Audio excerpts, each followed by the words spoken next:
Gracias por la invitación a la doctora Meche, porque hay que decirle doctora, pero hay que decirle Meche porque es una doctora, pero es cercana a todos nosotros. Entonces, vamos a comenzar. Voy a compartir mi pantalla y la idea de hoy, quiero compartir con ustedes algunas experiencias de nuestra empresa y de digamos, de nuestra carrera a lo largo de estos años y voy a comenzar presentando la pantalla. Vamos a tener un programa de cuatro secciones. Vamos a dar una pequeña introducción sobre el tema de resiliencia digital. Luego vamos a hablar un poco sobre el entorno y lo que ahora llaman la nueva normalidad, que para muchos de nosotros no es nada normal. Y después vamos a entrar en la materia que nos ocupa, quizás lo más importante va a venir en el punto 3, la organización resiliente. Y el punto 4, no sé si me va a dar tiempo, que era mi presentación original, era el punto 4, pero después de escuchar a Eduardo, de escuchar a Marilú, a Dulce y a la propia Mercedes, hice algunos cambios en la madrugada. Incluso hay noticias del periódico de hoy aquí en mi presentación.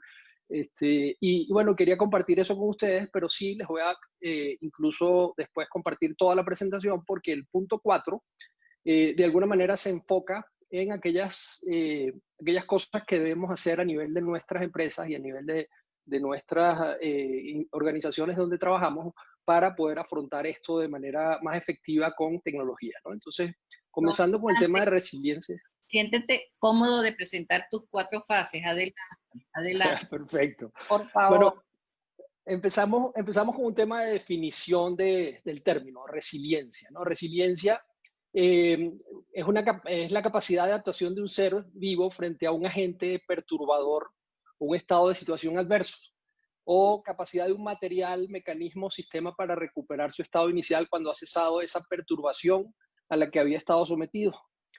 Ahora, en psicología positiva se utiliza el término como, básicamente la resiliencia nos habla de la capacidad de poder seguir adelante sin importar las adversidades por las cuales hemos atravesado. Y quienes la ejercen son personas capaces de continuar con sus vidas sin importar cuál tragedia grande o pequeña les haya tocado experimentar. Fíjense que en la definición en la segunda que aparece en el diccionario de la Real Academia, aparece cuando ha cesado la perturbación. La verdad es que por definición yo creo que las perturbaciones nunca cesan, pero en todo caso vamos a platicar un poco y así como Dulce también es bilingüe, yo soy bilingüe, hablo mexicano y venezolano, tengo 9 años acá en México, me hice mexicano hace 4, o sea que, pero tengo el uso de los dos términos así como Dulce, o sea que también soy bilingüe. El tema de la nueva normalidad que mencionan en la prensa y que oímos todos los días, básicamente podríamos definirla como una situación tensa y bastante atípica en la economía mundial que se ha visto afectada especialmente en algunos sectores, ¿no? Hay una afectación directa a la producción de bienes y servicios, hay recesión, hay desempleo, hay una creación de trastornos en cadenas de suministro que pueden afectar. Probablemente todavía no se han visto las principales afectaciones de posibles desabastos o desabastecimiento. Un impacto enorme en el tema financiero. Empresas y mercados se han visto severamente afectados en verticales particulares de manera muy importante.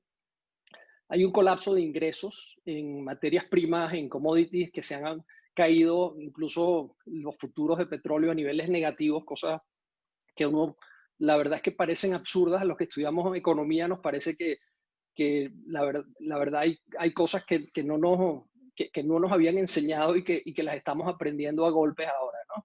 Y hay un colapso muy, muy fuerte en sectores como turismo, transporte aéreo, marítimo, toda la parte que requiera de concentración de gente y de grandes volúmenes de gente, realmente está muy afectado la parte de restaurantes, servicios, etcétera.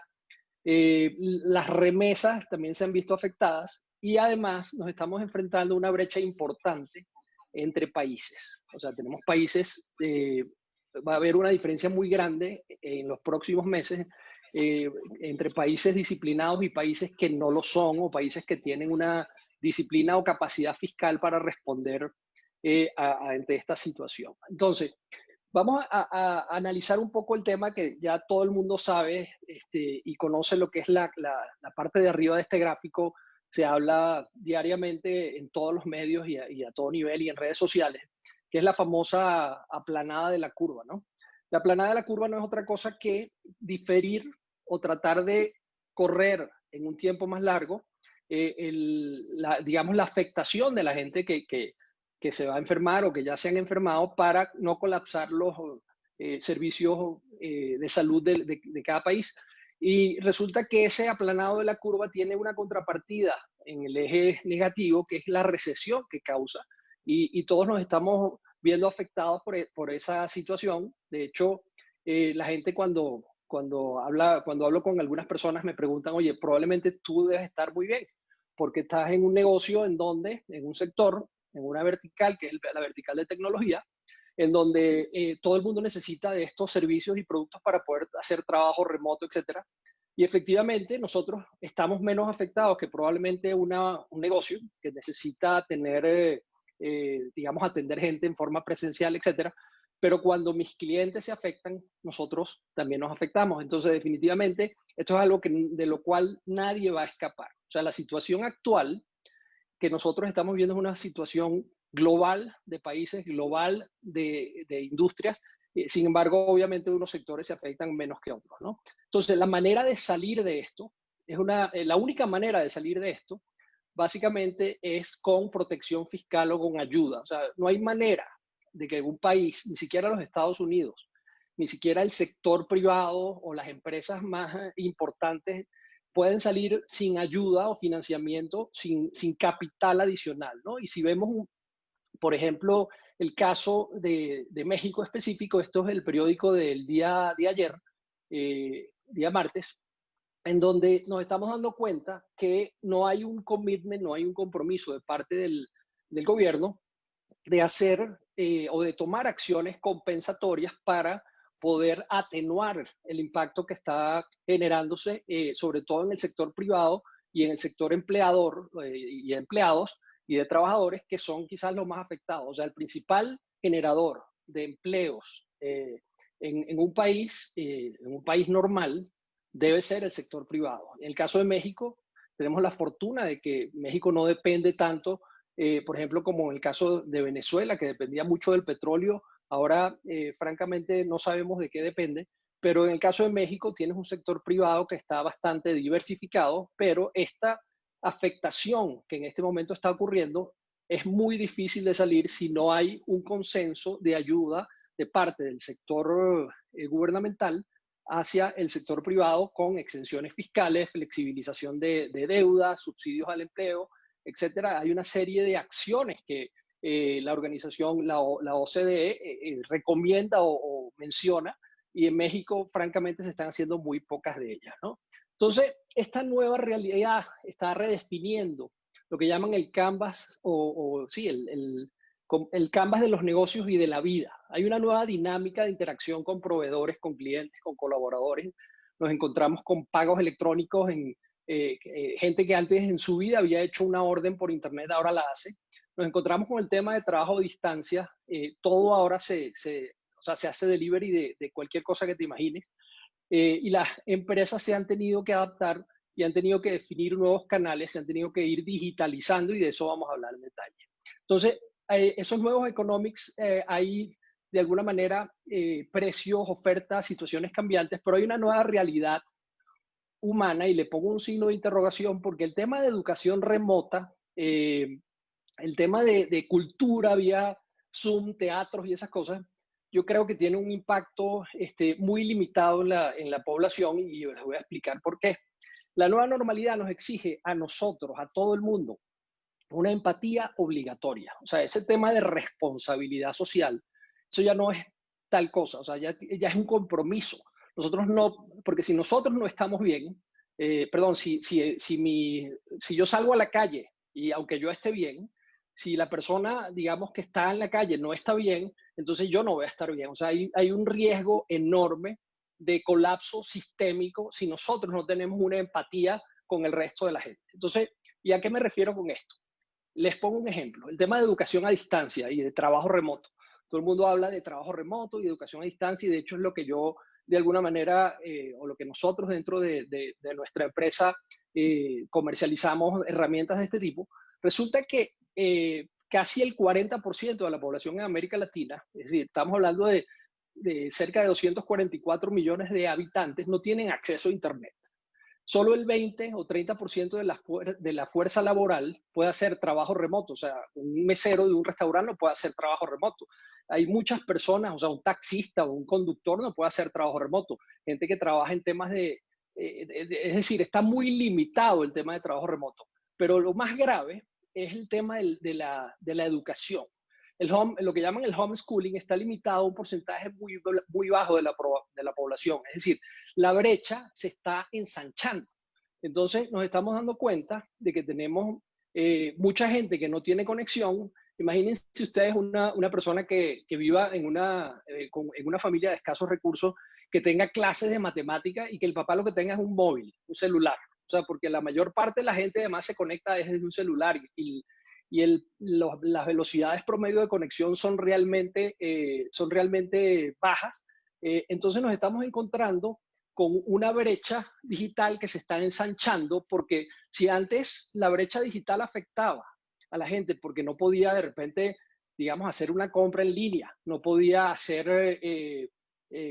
investigar en las tardes cuando tenía que hacer la tarea o qué sé yo, hoy en día le está afectando lo más esencial, que es la educación de esa persona. Entonces, y el tema de trabajo remoto igual. O sea, nosotros, porque estamos haciendo esta conferencia, la podemos hacer porque francamente somos unos privilegiados.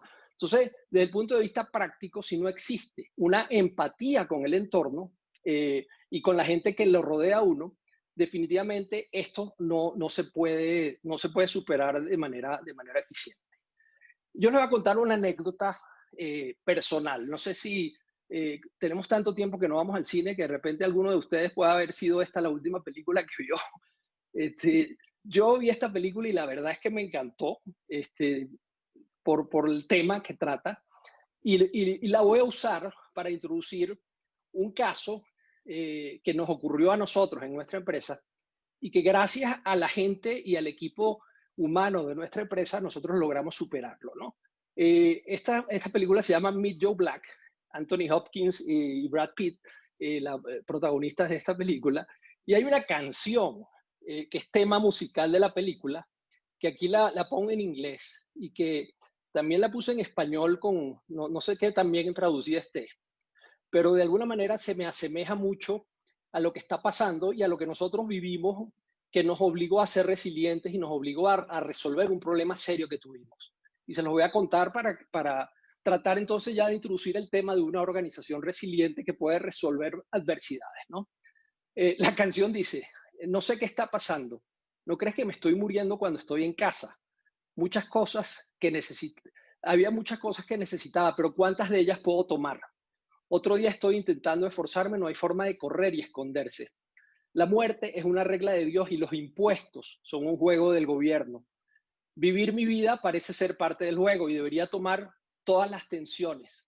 Hay dos cosas que no se pueden evitar en la vida, la muerte y los impuestos. Solo obedece o infringe la ley, lo ames o no, son para ser aceptados. No tengo derecho a pedir más, solo castigo y recompensa es lo que tenemos. Y cuando hablamos gracias a Dios no enfrentamos la muerte en nuestra empresa directamente, o sea, tenemos gente conocida que se ha afectado, pero sí enfrentamos al SAT. Les voy a decir cómo enfrentamos al SAT. Esto es de un periódico de hoy, ¿sí? Esto lo tomé esta madrugada del periódico. Cargan a factureras fraude 48.000 millones de pesos. Ustedes saben lo que son las factureras, ¿verdad? Las factureras, hay un artículo en la ley que se llama el artículo de la ley de impuestos, que se llama el artículo 69B, ¿ok? Ese artículo básicamente, cuando la autoridad fiscal presume o detecte que un contribuyente ha estado emitiendo comprobantes, o sea, facturas, son factureros, sin contar con activos, personal o infraestructura o capacidad material directa o indirecta para prestar los servicios, o entregar los bienes, gente que emite facturas sin que haya una contrapartida por la factura emitida, o que esos contribuyentes no sean localizados, se va a presumir la inexistencia de operaciones amparadas en tales comprobantes. Entonces piensen por un momento lo siguiente. Llego yo en el 2011 solito a México, ¿ok? Porque mis hijos todavía estudiaban en el colegio, no habían terminado el año escolar, y rento un departamento que tiene, eh, que tiene dos entradas, una por una calle y otra por la otra, ¿no?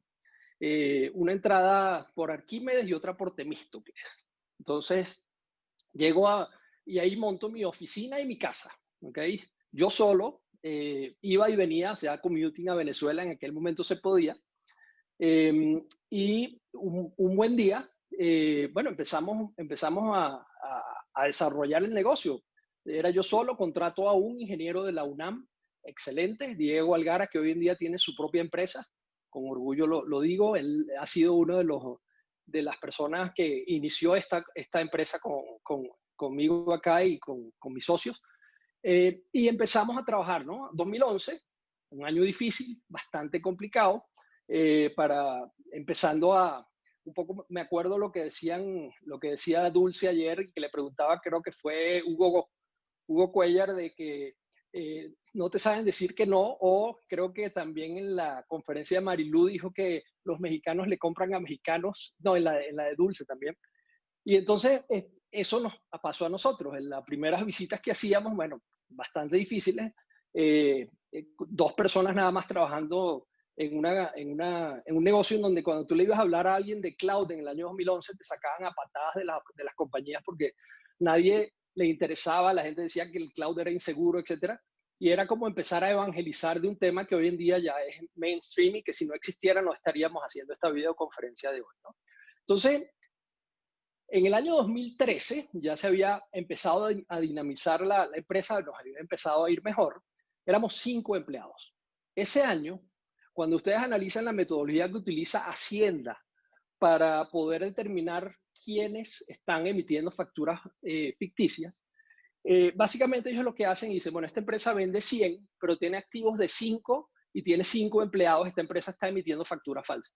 Cuando en realidad, en el caso nuestro, por ejemplo, la mayor parte de la inversión la hace Google, la hace Amazon, la hace Microsoft, la hacen los fabricantes y nosotros somos básicamente una compañía que vende los servicios de estos fabricantes o de estos proveedores y que para hacer esta venta no necesitas tener grandes activos, no necesitas tener tanto personal como requeriría si tuvieses una fábrica en donde necesitas unas máquinas, necesitas personal, etcétera, ¿no? Entonces nos meten en esta lista. ¿Okay? Nos meten en esta lista, pero 5 años después, o sea, por las operaciones del 2013, nos dice la autoridad, nos llega una carta en donde nos dicen que nosotros tenemos 15 días para presentar pruebas de que sí existimos, de que sí prestamos los servicios que prestamos, de que sí tenemos los activos y que sí teníamos el personal en el año 2013, y esto todo 5 años después en el año 2018. Ahora, pareciera, la gente me decía, bueno, si te cierran la empresa, abres otra y sigues trabajando. No, no, no. Resulta que si nuestra empresa y nuestro equipo de gente no hubiese logrado lo que logramos, desvirtuar esa presunción, nosotros hubiésemos estado ante una circunstancia catastrófica porque todas las facturas que nosotros emitimos durante los 6 años anteriores o 7 años, 2018, 7 años anteriores, hubiesen automáticamente pasado a ser no deducibles para nuestros clientes. Nosotros tenemos 700 clientes. Todos esos clientes nos iban a ir a buscar para colgarnos de un árbol o del zócalo. ¿Por qué? Porque resulta que todos sus costos se iban a incrementar en prácticamente un 50%. ¿Por qué? Porque el impuesto a la renta de 34% que dedujeron del costo que me compraron a mí, más el IVA, ¿ok? Y si tú sumas 34 más 16, te da 50% prácticamente. Todos sus costos se iban a subir en un 50%. Entonces, era realmente catastrófico. Entonces, y fíjense esto que está aquí pegué un cuadrito, hay 11.366 empresas, de las cuales se presume o se le han abierto casos como este. Y solamente han logrado desvirtuar 279. O sea, estamos hablando de menos del 2% de las empresas logran desvirtuar la presunción. Ahora, ¿cómo la desvirtuamos? Bueno, ahí en donde entra la empresa resiliente. Y voy a hablarles de esto. Déjame ver si puedo hacer aquí un truco de cámara. Me voy a ir a compartir esta pantalla, ¿ok? Y esta pantalla que estoy compartiendo, me dicen sí, ven, voy a saltar acá a la lámina que me interesa. Sí. Vamos a ver cómo puedo hacer esta. Esto creo que nunca lo he hecho, así que vamos a ver cómo funciona. Ok, vamos por acá, ya hablamos de Meet Joe Black y empezamos a hablar del SAT y hablamos de las factureras. Ok, entonces ahora yo lo que quiero hacer con ustedes es un ejercicio. Y ese ejercicio que quiero hacer con ustedes lo quiero hacer por el chat.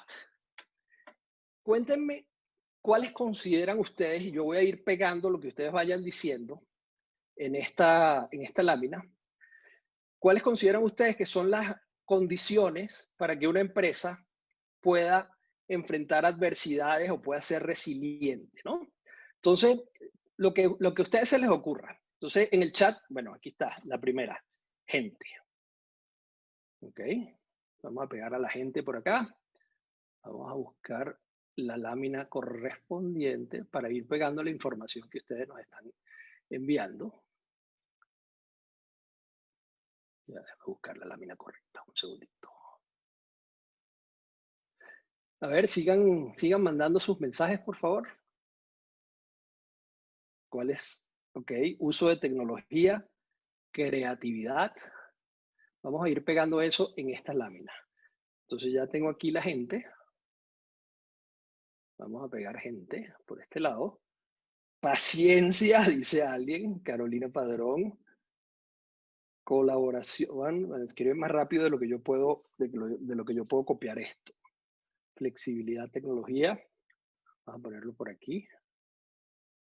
Voy a ir pegando esto y espero que se vaya viendo. Planificación, dice mi amigo Hugo Cuellar. Vamos a ver si logro. Bueno, estoy improvisando aquí, pero creo que está funcionando. Vamos a ver, planificación. Eso está bueno. Flexibilidad. Previsión, dice también Hugo. Honestidad, me encanta. Previsión, honestidad, dice Meche. Colaboración, dice Bri. Muy bien, Bri. Vamos a poner la honestidad por acá con la gente. Y vamos a seguir escuchándolos a ustedes porque yo creo que de alguna manera vamos a poner la paciencia de Carolina, que la tiene que tener porque tiene hijos pequeños. Y aquí estamos poniendo la paciencia. Creatividad. Me encanta. Hay muchísima información interesante acá. Y de alguna manera lo bonito de esto es que estamos llegando a algo que se parece a lo que yo quería poner. Manejo electrónico de pagos, dice Dulce. Gracias, Dulce. Me encantó tu conferencia. Espérate un segundo. De hecho, te voy a contratar para que me ayudes con mis ventas. Manejo electrónico de pagos lo ponemos aquí con tecnología. Infraestructura, dice Magali, que también debe tener paciencia porque tiene hijos pequeños. Nada más duro que una cuarentena y un encierro con niños pequeños. Vamos a ver dónde está la infraestructura. Bueno, yo creo que ya con esto podemos ir armando el coroto, como dicen, ¿no? Alicia me dice que si podía repetir la pregunta. Que Alicia decía que ¿qué consideran ustedes es requerido para que una empresa pueda enfrentar una situación como la que estamos hablando, o sea, que una empresa sea resiliente? ¿Cuáles son las características que una empresa tiene que tener para ser resiliente? ¿Okay? Expertise, dice Dulce. Claridad del negocio, perseverancia, ahorro de tiempo. Vamos a copiar. Yo creo que hasta aquí, ya con esto tenemos información suficiente para ir elaborando lo que quiero elaborar con ustedes, ¿no? Y déjame ver si hay alguno, aquí hablaba de valor, déjame, ahí copié demasiado, déjame volver a copiar valor. Y aquí está, perfecto. Y luego de esto, adaptación, dice Yaribel. Y Sergio dice flexibilidad, agilidad. Y después les voy a contar de Sergio y de Daniela, a ver si me da tiempo. Bueno, ya con esto creo que tenemos suficiente. Entonces, ahora, ¿a dónde quiero llegar yo con esto? Voy a volver aquí a la pizarra, ya tengo aquí bastante información. Para poder tener una empresa resiliente, nosotros necesitamos, yo lo voy a agrupar en 3 dimensiones, ¿ok? Uno va a ser lo que podríamos decir, llamar procesos. Otro, básicamente, la tecnología. Y empiezo por los procesos porque es imposible tener unos buenos sistemas si los procesos en forma manual no funcionan, porque estaría sistematizando el caos. Y gente que puedo usar de una vez esta misma que escribieron acá, ¿no? Entonces, esas son como las 3 dimensiones que quiero compartir con ustedes, ¿ok? Procesos, tecnología y gente. En el caso que les mencionaba del SAT, piensen por un momento que te pidan a ti las facturas o la información de hace 5 años para poder desmentir que tú no eres un facturero y que te arruinen tu empresa de la noche a la mañana, ¿no? De hecho, cuando esto ocurrió, algunos de nuestros clientes, y es algo totalmente entendible, me dijeron, ya no te puedo comprar más, ¿ok? Porque si resulta que tú no logras desvirtuar la presunción, entonces yo voy a perjudicarme, entonces ya no te compro más. Y me llamaron 50 clientes. ¿Qué hicimos nosotros? Nosotros les dijimos, mira, yo te voy a seguir brindando el servicio y tú no me pagues hasta que nosotros no logremos desvirtuar la presunción. Y la gente dice, bueno, está bien, no te pago, sigo disfrutando del servicio, adelante. Nosotros estuvimos, pues nosotros nos daban 15 días hábiles para poder responder, pero la autoridad en ese momento se tomaba un poco más de tiempo. Total que, y después de que terminamos un suministro de información, nos mandaron otro. Esto duró cerca de 4 meses. Nosotros estuvimos 4 meses sin cobrar un centavo, pero estuvimos brindando el servicio, estábamos pagándole a los proveedores. Entonces, ¿qué fue lo que hicimos? Nosotros agarramos a toda nuestra gente, todo el mundo dejó de hacer lo que estaba haciendo, todo el mundo se fue a la oficina y empezamos, gracias a la tecnología que tenemos, que te permite buscar información hasta por una imagen, un texto que está dentro de una imagen, un RFC de una factura escaneada como imagen. Todo eso lo puedes buscar gracias a que la tecnología que nosotros vendemos la utilizamos internamente. Entonces, eso nos permitió poder encontrar y recopilar toda la información que se requería para probar que teníamos los activos, la factura de la primera laptop que compré yo en Office Max, cuando llegué a México, teníamos, qué sé yo, las sillas, los escritorios, usábamos unas oficinas de estas virtuales. Lo que sí, gracias a Dios, y aquí hago un paréntesis, porque nosotros cuando llegamos a México tuvimos la fortuna o la suerte de contar con con la asesoría de un contador estrella, que para mí ha sido uno de los, un gran amigo, que cuando la gente nos venía a nosotros a visitar con esos esquemas fiscales maravillosos que te dicen, bueno, si tú haces compras estas facturas acá y entonces reduces los impuestos y tal, tú sabes, todas esas cosas, esas maravillas que te vienen en carreta con perfumes a venderte. Y este contador fue totalmente, digamos, radical en el sentido de que dice, tú no puedes hacer eso, esto tampoco lo puedes hacer. Y te llegaba gente además conocida, amigos que te decían, vete, compra estas facturas y entonces puedes descargar una cantidad de impuestos que no vas a tener que pagar porque vas a incrementar tus costos, pero al final ellos te devuelven el dinero. Un desastre.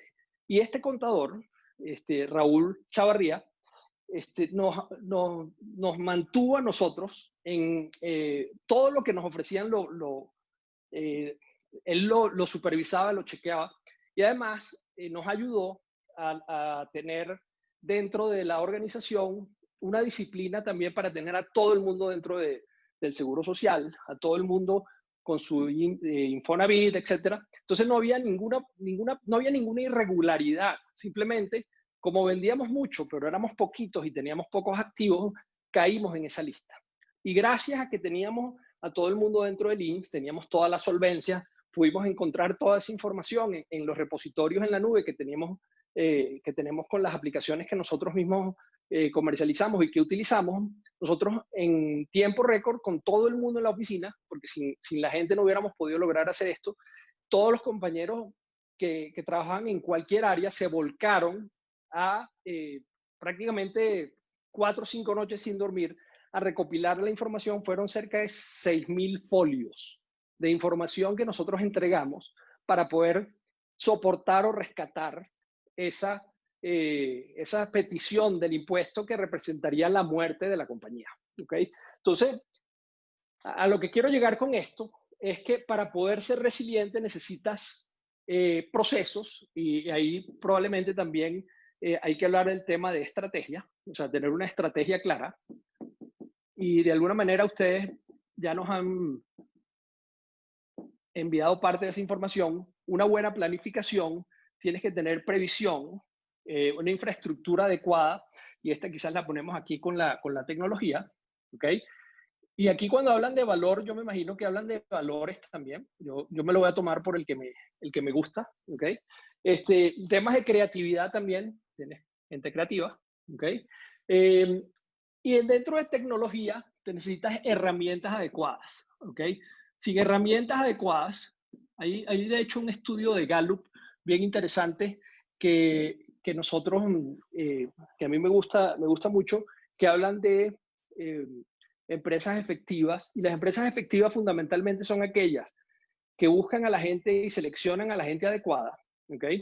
Y esa gente que seleccionan le dan las herramientas adecuadas también y les dejas hacer lo que tienen que hacer. A mí me sorprende mucho clientes y compañías que me llaman y me dicen, oye, ¿cómo puedo saber si mis empleados que están haciendo hoy trabajo remoto están realmente trabajando las 8 horas? Yo le digo, ¿perdón? Me dice, sí, es que yo no sé, o sea, ¿cómo mido el uso de las herramientas y tal? Bueno, hay maneras de medir el uso de las herramientas, pero si tú no confías en tu gente, creo que la mejor manera de tu poder lograr un trabajo efectivo de tu gente como trabajo remoto es que tengas confianza en ellos, les des las herramientas adecuadas y los compenses por un trabajo bien hecho. Entonces, ese estudio de Gallup se basa o se centra en eso, de gente realmente efectiva. Y básicamente, déjame ver cuánto tiempo me queda.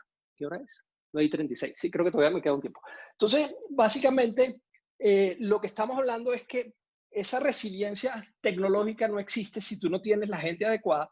Y para poder lograr ser una empresa o una organización resiliente, tú necesitas tener estas 3 cosas. Porque si automatizas el caos, o sea, si agarras la tecnología y no la implementas adecuadamente, o si no tienes la gente correcta para poderlo hacer, probablemente vas a tener una organización que tiene gente muy buena, pero no les das las herramientas, entonces no pueden lograr su trabajo. O probablemente tienes unas tecnologías, inviertes muchísimo en licencias de software, pero no las implementas bien. Entonces, al final del día, la única manera de lograr esa efectividad o esa resiliencia o esa capacidad de lograr salir de estas adversidades es que tengas un buen balance de estas tres dimensiones, ¿no? Y estamos hablando de hecho nosotros, y creo, no sé si todavía me quedan láminas aquí, si no lo que voy a hacer es, voy a quitar esta mala noticia de aquí, la voy a volar para poder pintar aquí algo. Nosotros para reclutar gente dentro de nuestra organización, dentro del grupo, tenemos un criterio que es bien sencillo, que son estas 4 letras. ¿Ok? ¿Qué significa la letra S? Nosotros nos gusta la gente que es gente lista, o sea, smart, gente que se destaque.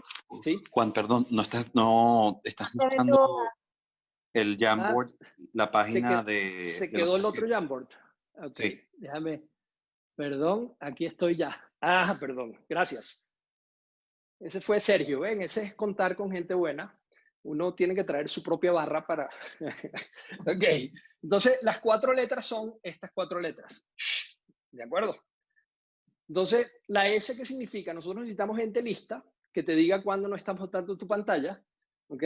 Necesitamos gente humilde, o sea, no nos gusta la gente que se las sabe todas o que presume que se las sabe todas, pero sí nos gusta la gente que se las sabe todas, ¿no? Pero que sabe que lo que no sabe, sabe a quién preguntarle. pero también necesitamos gente hambrienta.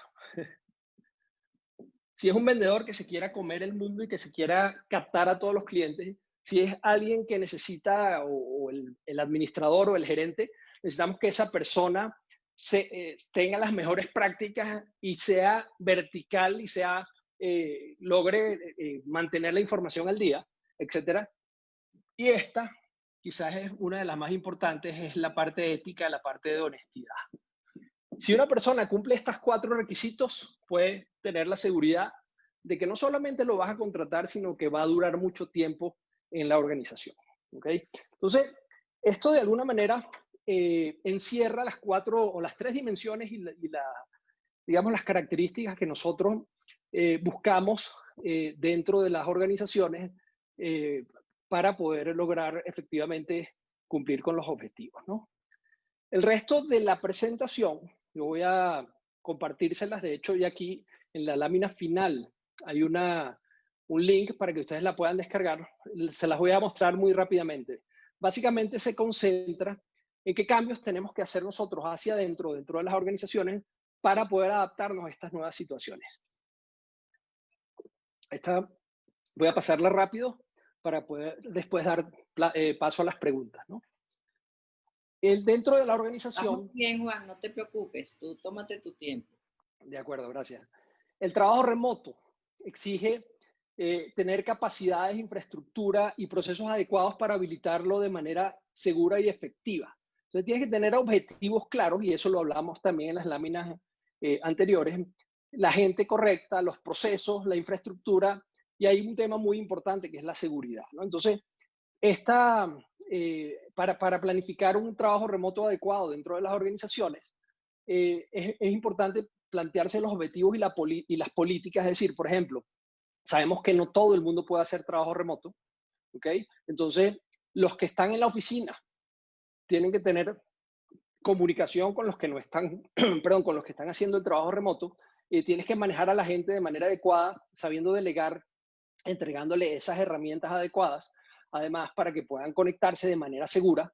Hay riesgos enormes que si no se abordan de manera adecuada, pueden comprometer información clave de la empresa. Le pongo como ejemplo, cuando uno va, o uno iba, porque ahorita no se puede, a un Starbucks y se pone a trabajar en el café, ¿no? Y entonces se conecta al Infinitum móvil famoso que está allí, y resulta que ese Infinitum móvil no es el de Starbucks, sino que es un hacker que se puso allí, que está tomándose el café en la mesa al lado, que tiene un emisor de señal, ¿ok?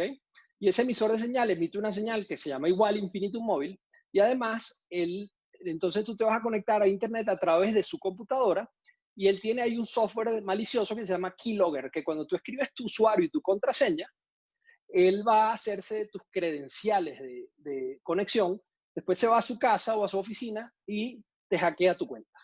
Entonces, nosotros pensamos que solamente por tener usuario y contraseña estamos protegidos y que la información solamente la podemos acceder nosotros, y resulta que con estos mecanismos de hackeo no estamos para nada seguros. O, por ejemplo, cuando nos conectamos a una tienda en línea nueva que salió, que no conocemos, pero que tiene un producto que se ve interesante, súper novedoso, que nos llegó por Instagram. Resulta que es una empresa en China, ¿okay? Que sí, que te va a mandar probablemente el producto, pero la contraseña que tú utilizaste para registrarte en esa tienda es la misma contraseña que usas para tu correo electrónico. Entonces tú le estás dando a una organización que no conoces, que acaba de nacer y que no sabes si es honesta o no, la información que le va a permitir entrar a tu correo electrónico, en donde además tú vas a poder, o esa persona va a poder recuperar la contraseña de tu cuenta bancaria, porque ahí te llegan los estados de cuenta bancaria. O sea, hay miles de maneras de hackear información, y las empresas tienen que estar conscientes de eso, y para eso existen mecanismos que permiten trabajar en forma segura y autenticarse en forma segura, y uno de ellos es lo que llaman el segundo nivel de autenticación. Como los tokens de banco, estaba buscando a ver si tenía uno por acá, pero no tengo. Es como un token que usas para hacer transferencias en tu banco, que se basa en el hecho de que cuando tú vas a conectarte a tu cuenta, suponte el ejemplo que les puse del Starbucks, este hacker se va a tratar de conectar en tu cuenta en otra computadora. El sistema detecta que sí, ese es tu usuario y tu contraseña, pero te estás conectando de un lugar en donde normalmente no te conectas. Entonces, no te voy a dejar conectar hasta que tú no te autentiques adicionalmente con lo que llaman un segundo factor de autenticación, que es ese token, que es algo que, o sea, no solamente te vas a conectar con información que tú sabes, sino también con algo que solamente tú tienes, que es ese token, ¿no? Entonces, al final del día, si tú no manejas esos recursos de seguridad y manejas los riesgos de manera adecuada, estás entrando en una zona en donde puedes comprometer la información clave de la empresa, ¿no? Entonces, después aquí hay información sobre objetivos y políticas para lograr, digamos, definir claramente hacia dónde vamos con ese tema del trabajo remoto. Por ejemplo, hay temas de continuidad o gente que, por ejemplo, en su casa no tiene una buena conexión o que no tiene los mecanismos de seguridad, etcétera. Entonces, hay que definir claramente quién va a trabajar en forma remota, para qué recursos o qué presupuesto necesitas para equipamiento, cuál es la política de compensaciones para trabajadores remotos, porque resulta que ahí estás empezando, por ejemplo, a utilizar, y hay legislaciones que así lo establecen, parte de tu infraestructura de tu casa, ¿ok? Para poder brindar un servicio a una empresa que no tienes por qué brindarlo desde tu casa. Y entonces en esas legislaciones se establece que deberían recibir también un pago como si le estuvieras arrendando el home office a ese empleado, ¿no? Después hay que definir claramente las políticas de gastos, definir cuáles son los indicadores claves para medir el desempeño.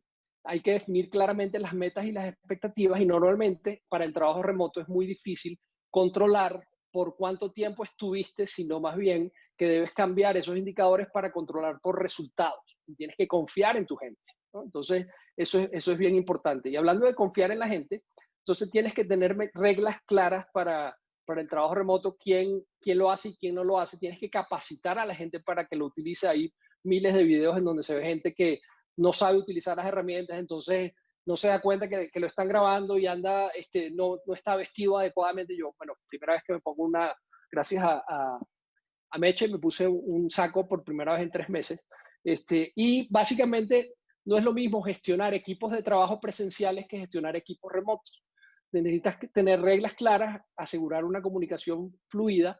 Y hay algo muy importante: cuando la gente está aislada en distintos sitios y no tienen, digamos, la hora del café para tomarse el café juntos, etcétera, la gente se siente como que no forma parte de la organización. Entonces tienes que también tener mecanismos que te permitan crear comunidad entre los trabajadores y que se mantengan unidos. Nosotros, por ejemplo, tenemos vendemos una de las herramientas que utilizamos, que se llama Workplace de Facebook. Básicamente es como el tener el Facebook, pero un Facebook corporativo. Si yo entro en el Workplace de nosotros, yo lo voy a mostrar rápidamente, nosotros ahí podemos o tenemos la posibilidad de compartir con nuestros compañeros no solamente temas de trabajo, sino también temas personales. Si todos tenemos unos o los que tienen interés en temas de, por ejemplo, en películas, ¿cuál fue la última película que viste? ¿Qué te pareció? Compartes cosas como, por ejemplo, noticias de tecnología, mejores prácticas. Tenemos aquí una biblioteca de recursos. Tenemos información, preguntas cuando alguien tiene una duda de cómo hacer algo. Tenemos hasta un personaje virtual que es el que empieza a poner la información. Compartimos de todo por acá. Y la ventaja de esto es que todos nos sentimos parte de algo y compartimos entre nosotros muchas cosas, ¿no? Entonces, este tipo de cosas son imprescindibles cuando tú no estás, incluso cuando estás dentro, todo el mundo reunido en una misma sede, necesitas crear esa comunidad. Tienes las carteleras, tienes una cantidad de cosas que hacen, o tienes el comedor. Aquí tú necesitas herramientas de este tipo para poder compartir y poder apoyar a que tu gente se sienta parte de algo y se sienta tomada en cuenta y se sienta reconocida, ¿no? Entonces, volviendo a la presentación, el tema de los recursos, bueno, ya lo mencionamos. La parte de seguridad también la platicamos, hablamos del segundo factor de autenticación, de los antivirus, etcétera. No voy a entrar en este detalle porque igual lo van a tener en la presentación. Los aspectos legales también lo mencionamos. Y en definitiva, tú necesitas tener gente que sepa usar las herramientas, tienes que usar la tecnología y las herramientas que sean prácticas. Hoy en día muchas herramientas son incluso gratuitas. La edición de Gmail personal tienes todas las funcionalidades que tienes en los Hangouts que ahora se llama Google Meet. para poder hacer videoconferencias para un gran número de personas, o con la que estamos usando en este momento, que es Zoom, también funciona de manera muy efectiva. Pero si necesitas un tema de seguridad, entonces hay unas versiones para empresas en donde tienes también lo que llaman SLA, o niveles de servicio. Tienes seguridad incrementada, no puedes conectarte si no estás autenticado, porque para que no entre una persona que no tiene que entrar en una videoconferencia, que de hecho pasó al principio de la pandemia.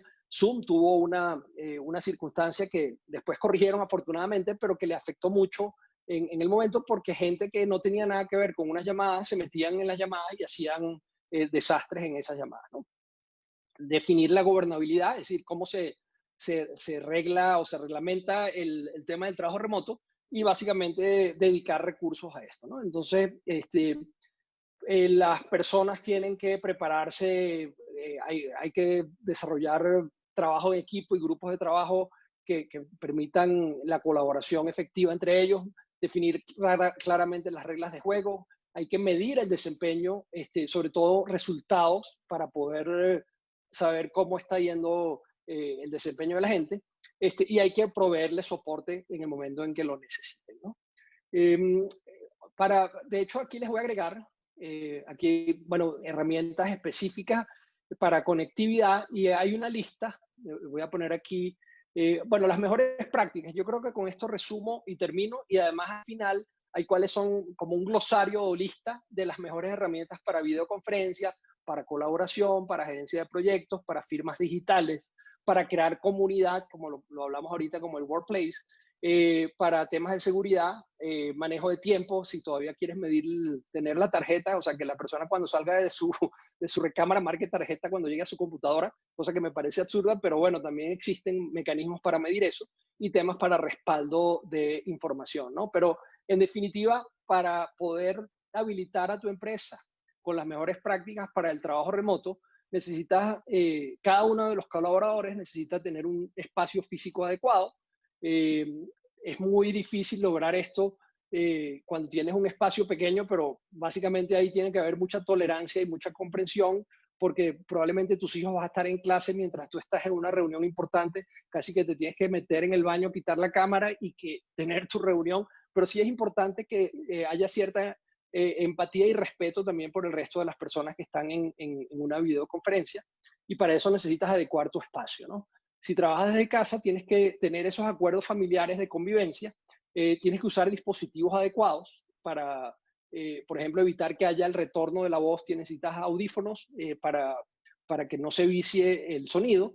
Tienes que definir metas diarias. No sé si a ustedes les pasa, pero a mí todos los días parece que fuera de lunes a lunes, uno no sabe en qué día está en esto y de repente es lunes y cuando se da cuenta es viernes. O sea, es increíble lo que mi gente y mi equipo de gente, que algunos de ellos están aquí, me dicen que quieren regresar a la oficina a descansar, porque en la casa trabajan mucho más, ¿no? Entonces, sí es importante planificar reuniones periódicas face to face, bueno, con tapaboca en este momento, pero igual es importante que se sigan viendo.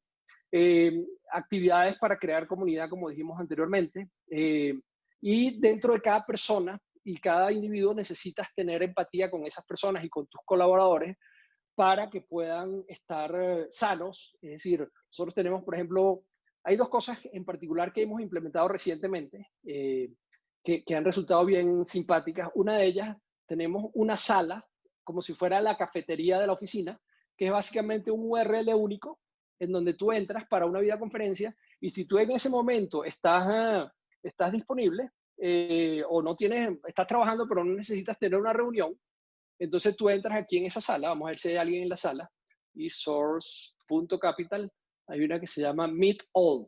Vamos a ver si hay alguien ahí. Entonces yo puedo entrar en esa sala, y si hay alguien en esa sala, yo puedo compartir con esa persona. Y estoy trabajando, y aunque no tengamos nada que hablar en ese momento, digamos, no tengamos que tener una reunión en ese momento, simplemente yo entro ahí. No hay nadie en este momento, dice aquí, pero a ver si hay alguien. Ah, mira, está Sergio. Ok. Entonces, en ese café, ya, gracias, Sergio. Ahí podemos nosotros departir y compartir. Otro que tenemos que es interesante es un concurso de el que logre contactar a más prospectos. Aquí me acordé mucho de Dulce, de su conferencia de ayer.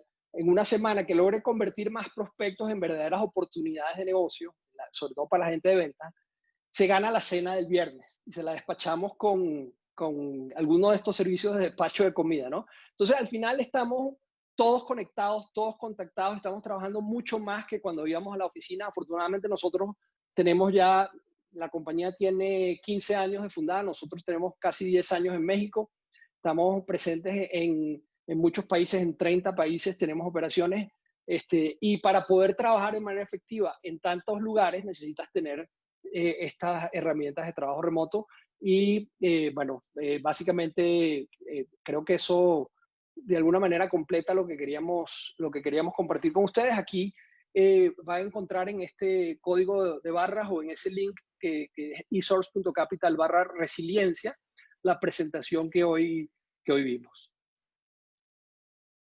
Ahora, si hay preguntas, adelante, Meche. Bueno, wow. La verdad es que qué bella presentación, qué cantidad de detalles.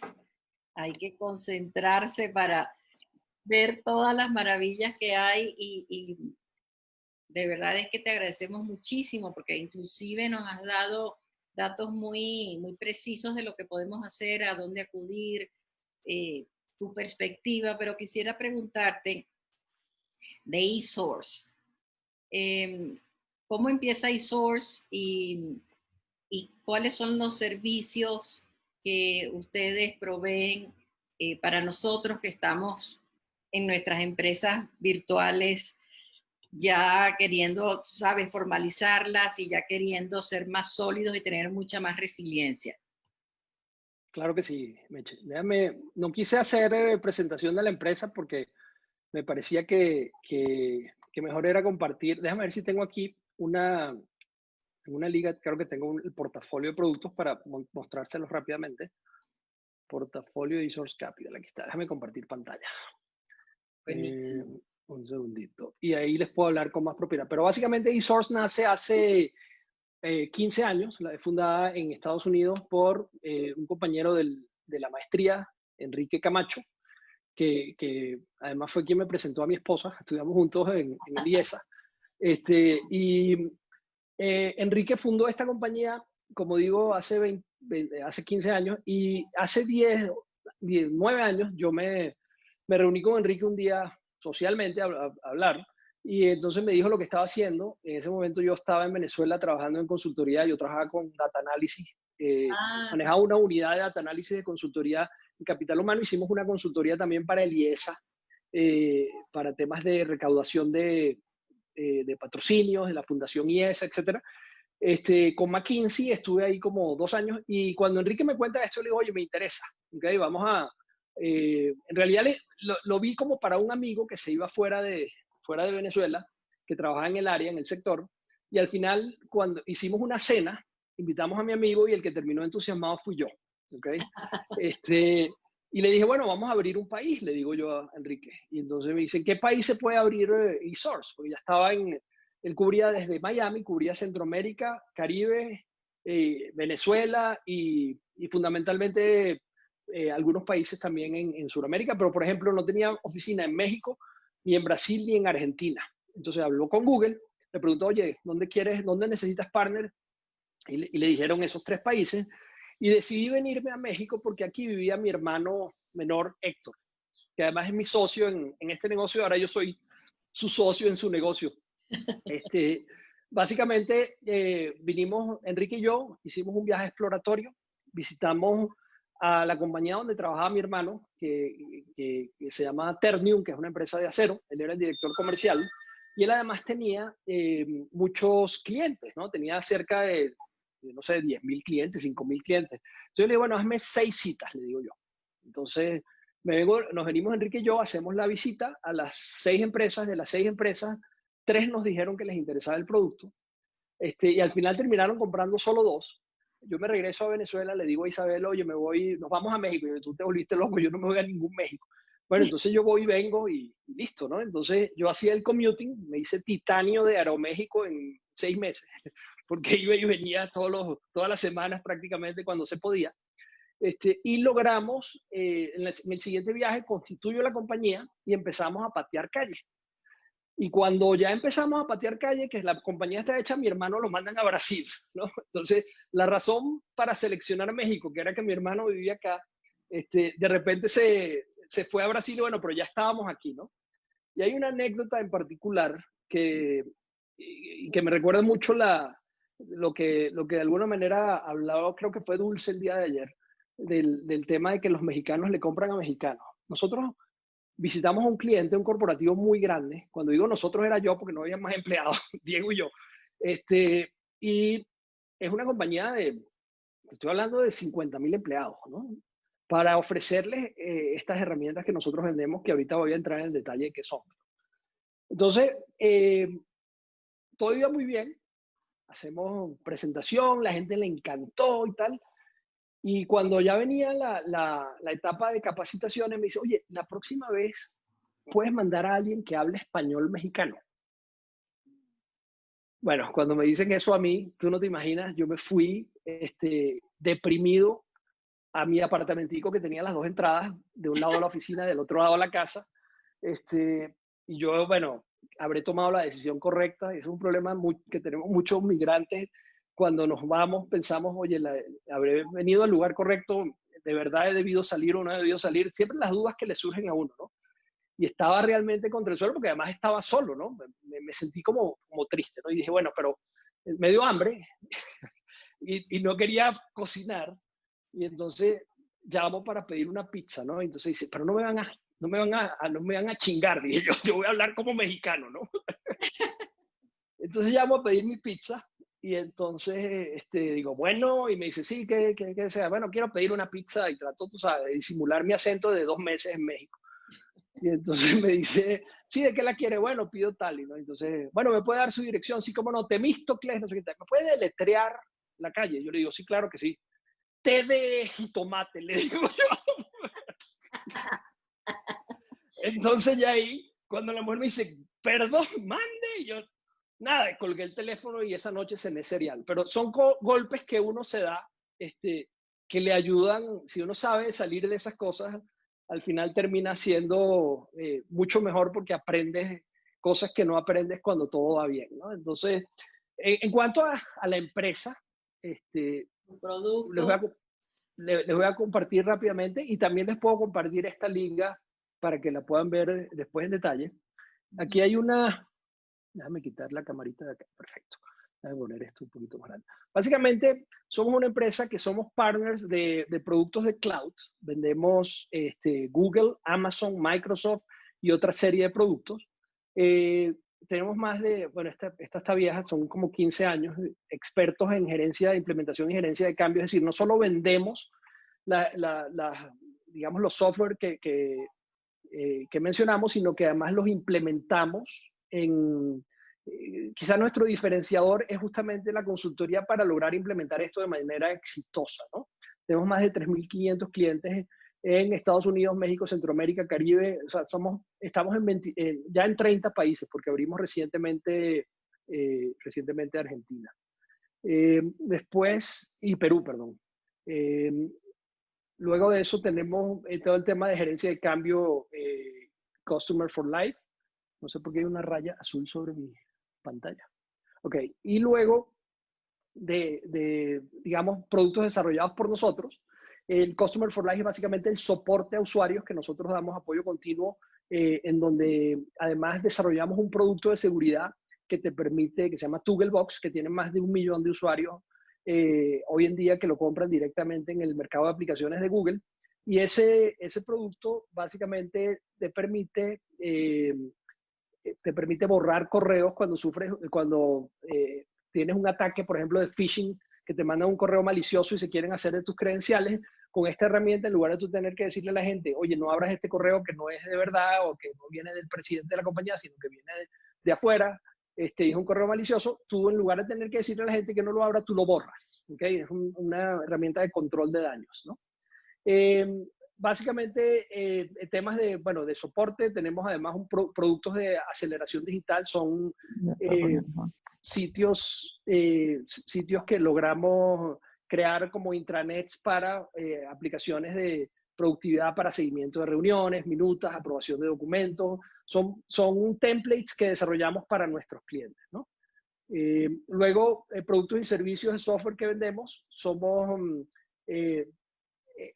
vendemos, por ejemplo, nuestro principal producto es G Suite, que es las herramientas de Google para empresas, en donde tienes el correo electrónico, el Google Drive, que es el disco duro en la nube de Google. Tienes herramientas de seguridad para respaldo de información, para no perder información, que se llama Google Vault, que es como una bóveda digamos, para hacer respaldos o para archiving de toda la información de las compañías, etcétera. No voy a entrar en ese detalle, pero básicamente después también ofrecemos servicios de Microsoft, el Office 365, ofrecemos también Rackspace, que te permite almacenar información en el cloud, que es virtualización. Amazon Web Services a través de otra empresa del grupo que se llama Scala 24/7, en donde ofrecemos lo que se llama plataforma e infraestructura como servicio. Por ejemplo, si tú tienes un ERP en tu propia infraestructura y lo quieres poner en la nube para aprovechar la escalabilidad de la información, entonces, dame un segundito que esto está sonando mucho, voy a quitarlo.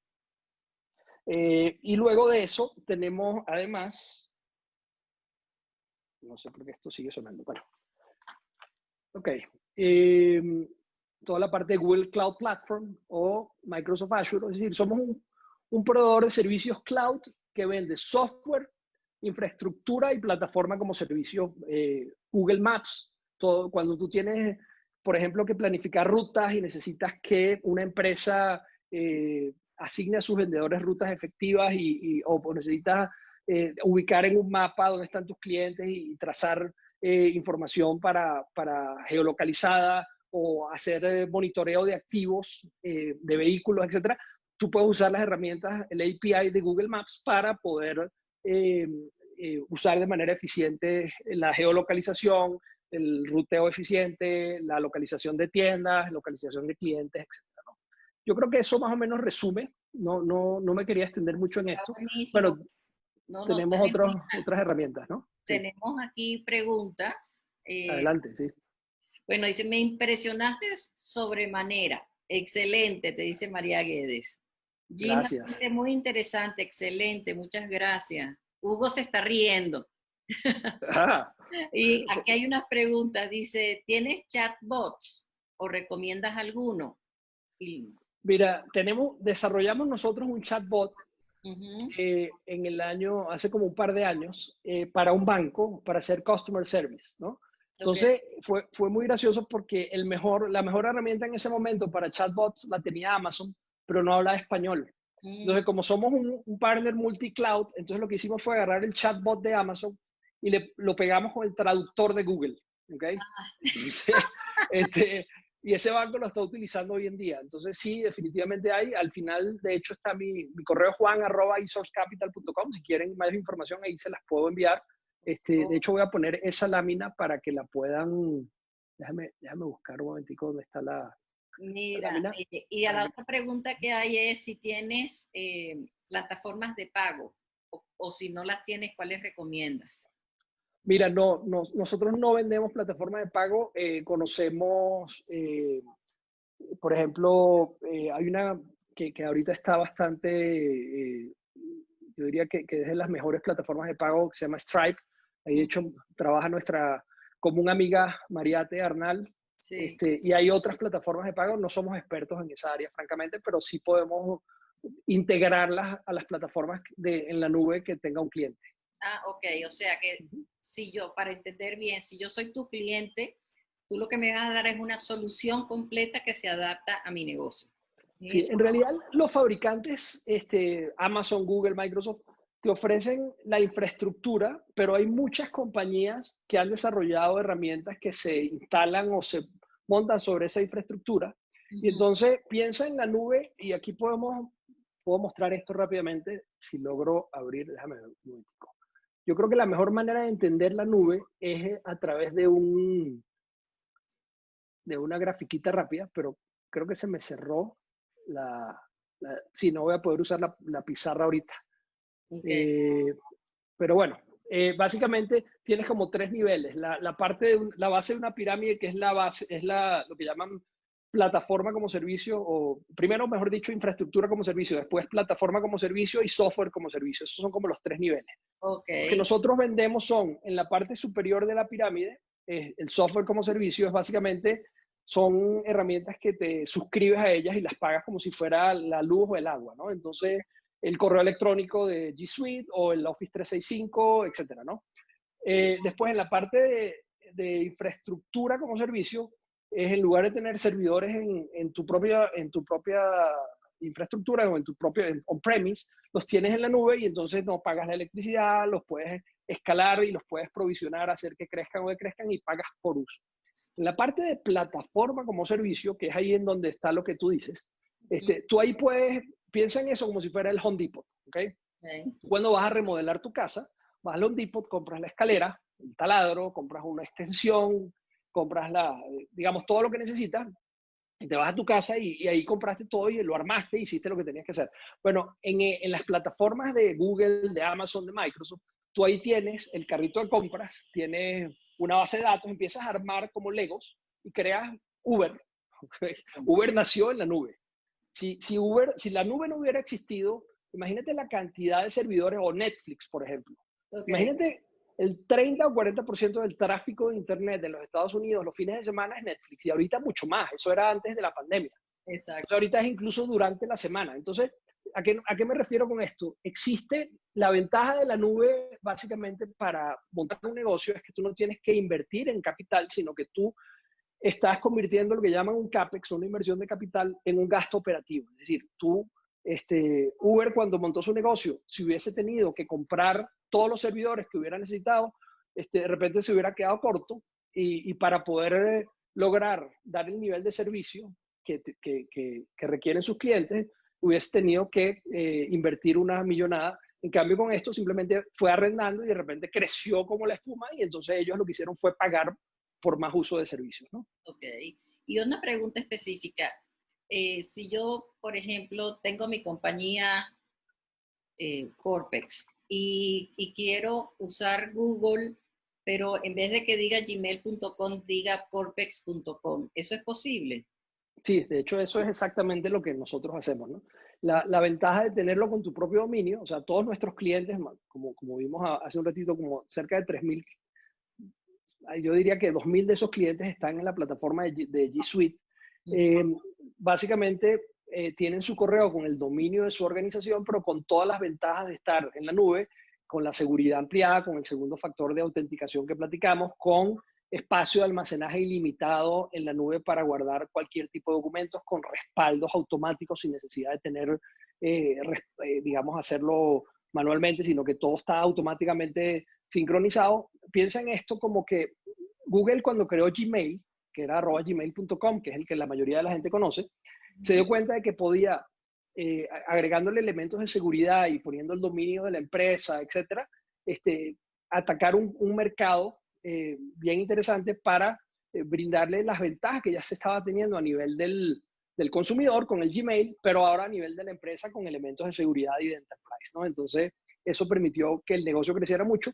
Office o Microsoft 365 también lanzó un producto en la nube después de que Google lanzó el suyo, y la verdad es que ha mejorado mucho y es un producto también excelente. Bueno, muchísimas gracias. La verdad es que esto da para las 4 horas de congreso. No, Meche, muchas gracias. Y nuevamente, empatía para poder abordar esto. No podemos hacerlo solos, y si tú estás bien, pero tu vecino no está bien, no funciona. Entonces, Exactamente. hago la cuña final para quienes quieran ayudar. Ahí estamos desde la Asociación de Empresarios Venezolanos en México y desde Benemex, que es una fundación a la que estamos nosotros apoyando. Existe una campaña que se llama la campaña de apoyo al migrante.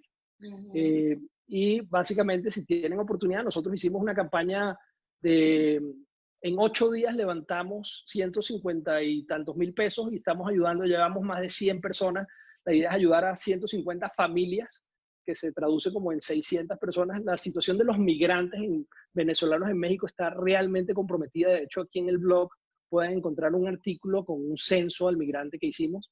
Entonces, a esto me refiero yo cuando hablo de empatía. O sea, tú tienes que ser no un habitante, tienes que ser un ciudadano, involucrarte en lo que de alguna manera puede mejorar a la sociedad. Entonces, y aquí en este artículo van a poder darse cuenta de lo que realmente está enfrentando la población migrante en Venezuela, que se ha quedado muchos de ellos sin trabajo, sin acceso a alimentos, sin medicinas, etcétera. Y aquí, de hecho, hay información, gráficos, más de la mitad, cerca del 60% perdió el trabajo, etcétera. Información bastante sustentada y, por favor, si tienen oportunidad, colaboren con este tipo de cosas, que creo que eso lo hacen, además, a uno sentirse mejor cuando ayuda y todo eso se devuelve. Sí, estamos totalmente de acuerdo contigo y sí tenemos que ser ciudadanos muy activos. La última pregunta es en términos de, ¿tienes soluciones que se adapten a empresas que son muy pequeñas o que están iniciando y para entrar en este mundo virtual y tener toda la seguridad y todo eso en pocas palabras, precios solidarios, cosas que tú dices, mira, con esta inversión vas a tener la posibilidad de hacer esto, esto y esto? Sí, sí. De hecho, las soluciones en la nube, por ejemplo, de Google, de Microsoft, son soluciones. Sí, estaba en mute, perdón. Las soluciones de Google y Microsoft no hay cliente pequeño. O sea, tú puedes empezar con un usuario, ¿ok? Y básicamente pagas por lo que usas. O sea, si compras un usuario, pagas creo que $6 al mes por usuario en la versión básica de Google y te permite tener gran cantidad o sea, hasta 30 gigas por usuario. Si quieres la versión full, vale $12 al mes por usuario. En la de Microsoft también tienes unas presentaciones similares para, digamos, una licencia más básica y otra más avanzada. Es decir, hay muchas herramientas que son ideales para empresas que están arrancando y que además les van a permitir crecer en forma, crecer de manera acelerada cuando venga el éxito, que definitivamente es lo que se requiere hoy en día para poder probar y equivocarse rápido y volver a lanzar lo que uno necesita, ¿no? Estás en mute, Meche. Gracias. ¿Tienes CRM y ERP? Sí, los dos. Representamos a una empresa que se llama Copper y a otra que se llama Freshworks, que tiene un CRM en la nube y que son muy, muy potentes y funcionan de maravilla y a una fracción de lo que te cuesta un Salesforce. Y ERPs, representamos también a una empresa de ERPs que se llama Odoo, ¿ok? Y que tiene un ERP que funciona también en la nube y que te permite a un precio mucho más razonable que lo que te cuestan los ERPs tradicionales para una empresa pequeña o mediana, el poder desarrollar todo lo que tú necesitas para poder gestionar la operación de un negocio pequeño, mediano, incluso grande. Maravilloso. Bueno, gracias por tan buenas noticias, por tanta claridad, por toda la información que nos pusiste en las manos y por tomarte el tiempo de buscar inclusive las noticias de hoy, las más calientitas, para armar tu presentación. Eso fue un detallazo espectacular. Mil gracias, Juan, de verdad. No, gracias, Meche, y gracias a todos por haber atendido la invitación. Cuídense mucho. No le crean a la gente que dice que pueden salir libremente a hacer lo que sea. Hay que cuidarse, hay que protegerse. Y bueno, que estén muy bien y muchas gracias por la invitación y mucho éxito con el Congreso.